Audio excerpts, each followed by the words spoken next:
সাল্লামের নীতি পদ্ধতি যেটা ওই সরাসরি আল্লাহ রাব্বুল আলামিনের পক্ষ থেকে প্রাপ্ত, সেখানে তো সবাই জায়গা পেয়েছে। সবাই জায়গা পেয়েছে না, সবাই স্বস্তির সাথে জায়গা পেয়েছে। আজকে পৃথিবীর যত শরণার্থী কারা,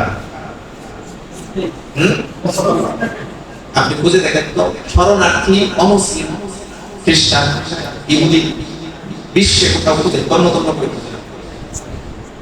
একটা ঘটনা ঘটেছে গুয়ান্তানামো, কি বলেন, গুয়ান্তানামো কারাগার ঘটেছে না?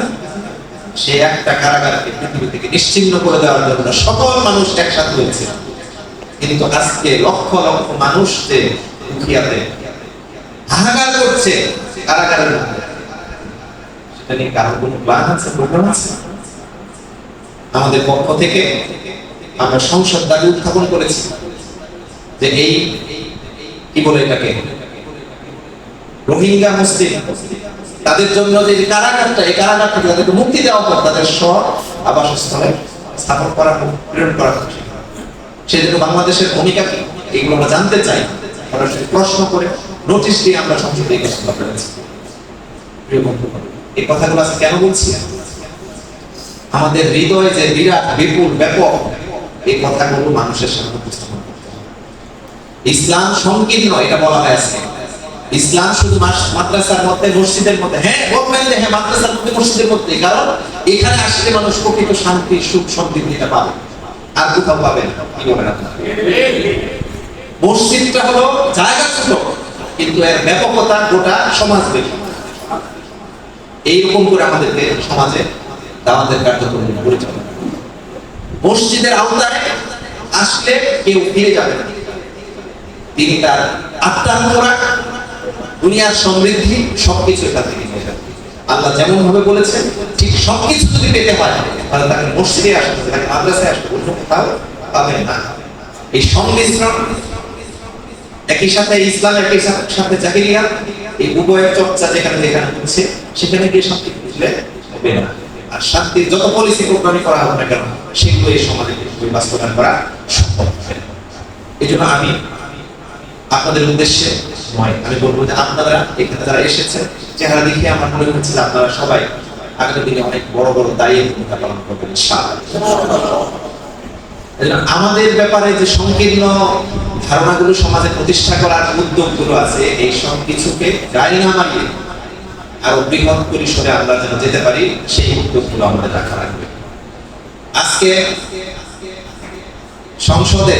সংসদের কথা উদাহরণ হিসেবে আসছে, কারণ রিসেন্ট 25 দিন সংসদে না থাকার কারণে এগুলো আসে। একটা পার্ট, 77 জন সদস্যের একটা পার্ট, এই একটা পার্টকেই পুরা বলা হচ্ছে যে কি হয়ে গেছে বাংলাদেশের সর্বনাশ। এই সম্পদ দেখে খারাপ লাগে বলে যে এখানে সব টুপিওয়ালা, দাড়িওয়ালা, সাদা পাঞ্জাবি, খারাপ লাগে। কার খারাপ লাগে? সে নারীবাদী, সে প্রগতিশীল, কি মনে আপনার আছে কিনা? সব জন্য তাদের খারাপ লাগে যে কি দেখছি আমরা এই দেশে। কি দেখছেন আপনি? একটা বাকি আছে। আগামী দিনে যা দেখবেন সেটা হলো আপনার চোখে শান্তি দেখতে পাবেন ইনশাআল্লাহ। যারা সমাজের শান্তি খুঁজছেন তাদেরকে এই সংসদ চেয়ারটা এদিক হবে ইনশাআল্লাহ। সেই সংসদের জন্য আপনাদের দোয়া করতে হবে। এবং আমরা মনে করি, আমি এই কথাটা বহু জায়গায় বলেছি, এটা একটা প্রক্রিয়ার অংশ। ওকে ফাইন, আমরা সংসদে আছি, গণতান্ত্রিক প্রক্রিয়া ইত্যাদি, এগুলোর বহু কথাবার্তা আছে। বাট যদি মুসলিম উম্মাহ এখনই সিদ্ধান্ত নিতে না পারে, তার জীবন বোধ আগামী দিন কিভাবে পরিচালিত হবে সে ব্যাপারে কোনো কনসেপ্ট নিয়ে কারোর কোনো দ্বিমত থাকার সুযোগ নাই যে খেলাফতের মাধ্যমে নাকি খেলাফত ব্যবস্থার কোনো প্রতিষ্ঠা ছাড়া এই সমাজের শান্তি আসবে না। যতই আমরা গণতান্ত্রিক পন্থা ইত্যাদি ইত্যাদি বহু কিছু বলি না কেন, এগুলো হয়তো সাময়িক স্বস্তি দিবে, সাময়িক পরিবেশ তৈরি করে দিবে। আপনি দেখেন যে তুরস্কের কথা চিন্তা করেন, তুরস্কের বর্তমান যে সরকার আছে সেই সরকার কি ইসলামী সরকার? কি বলেন আপনারা? কিন্তু এই সরকার আসার পর ইসলামের ব্যাপক উপকার হয়েছে। উপকার করবে ইসলামের, আবার উপকার কি বলবো যে ইসলামের জন্য কাজ করার ক্ষেত্র তৈরি হয়েছে, সুযোগ তৈরি হয়েছে। আমরা মনে করি যে বাংলাদেশে যদি আমরা রাষ্ট্র ক্ষমতায় যেতে পারি তাহলে আগামী দিনে ইসলামী সমাজকে নির্মাণে, সমাজ বিপ্লবে বিরাট বড় একটা সুযোগ তৈরি হবে, ক্ষেত্র তৈরি হবে। এখন প্রশ্নটা যেটা, আজকে আমি যে কথা এসেছি, ওই বিশাল ক্ষেত্র যেটা তৈরি হবে, এই ক্ষেত্রটা আবাদ করবে কারা?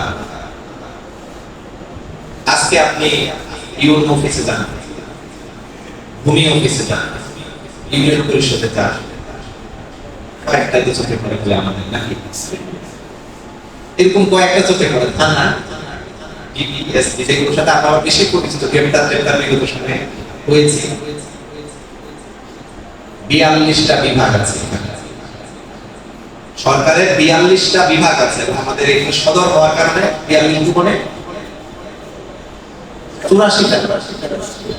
84টি অফিস আছে। আমরা কয়জন জানি? আমি যে রাষ্ট্র পরিচালনা করব, সেই রাষ্ট্র পরিচালনার জন্য ওই 84টা অফিস সম্পর্কে বা 42টা অফিস সম্পর্কে অবগত করতে হবে। এই জন্য আমার সামনে তরুণ যুবক যাদেরকে বলছি যে আগামী দিনে রাখবার, সেই রাখবারদেরকে শুধুমাত্র এই গণ্ডিবদ্ধ অল্প কিছু, আর আমাদের সমাজে আরেকটা প্রচলন আছে, বলা হয় আজকে যদি শায়েখ আচরণ উল্লেখ করেছে, বারবার ক্লিয়ার করেছে, লাইবুল ওয়ালা দুনিয়া খেল তামাশার জায়গা, এটা বলা হয়, কিন্তু পুরো জীবনটাই খেল তামাশা। তাহলে আল্লাহ রাব্বুল আলামিন কেন বললেন ইন্নী জাইলুন ফিল আরদি খলিফা? অর্থাৎ আমাকে আপনাকে এই আখিরাতের জীবনের বিপুল মানে ব্যাপক সময়ের তুলনায় দুনিয়ার জীবনটা সামান্য হয়ে যেতে পারে। বাট যখন আমি সায়েন্টিফিক ভাবে ভাববো, আপনি দেখেন আমরা যারা স্কুল কলেজে পড়াশোনা করেছি তারা জেনেছি ম্যাথমেটিক্যাল যে ক্যালকুলেশন গুলো সেগুলো করা হয় ছোট্ট একটা সরল রেখা দ্বারা, কিন্তু গণিতে কোনো সরল রেখা বলে কিছু নেই। গণিতের সবকিছু বৃত্ত, পৃথিবী গোল, এই গোল নিয়ে সকল আলোচনা। আল্লাহ রাব্বুল আলামিন মূলত সৃষ্টি করেছেন কি? সার্কেল, পৃথিবী। এই পৃথিবীর গোলাকার, কিন্তু আজকে আমরা খাচ্ছি কোথায়? সমতলে কিনা? সমতলে। তার মানে ভাগ বাটোয়ারা করতে করতে করতে করতে এটা সমতল হয়ে গেছে। এখন আর আমাদের চোখে গোল পৃথিবী দেখা যায় না।